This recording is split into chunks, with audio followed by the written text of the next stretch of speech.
perdiamo il filo della ricetta, altrimenti qua stanno segnando tutti. Esatto, stanno scrivendo. Va bene, mi sono fermata soltanto un attimo per fare un complimento che danno. ¿Te gustan los complimentos?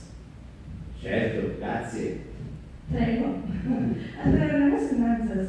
Allora, le commissioni, come dice il mio amico Angelo Custode Gaetano.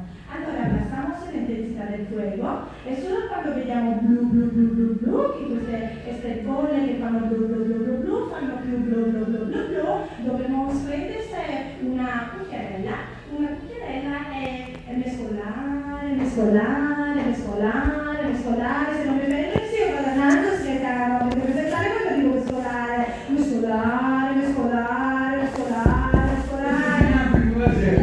l'angelo Custode deve dire stop. L'angelo Custode è intervenuta, ragazzi, muchas gracias. Allora, quando io ho finito di mescolare con attenzione e poi dopo dobbiamo prendere e dobbiamo mettere la cannella. Tu conoscere esta, come dire, spezia che la cannella ti gusta? No, non mi gusta, però conosco molto bene la cannella, che è un aroma direi molto forte, no? Anche qui a Napoli la usiamo molto, non lo so, la sfogliatella, hai mangiato la sfogliatella? No, aspetta che mi porti tu.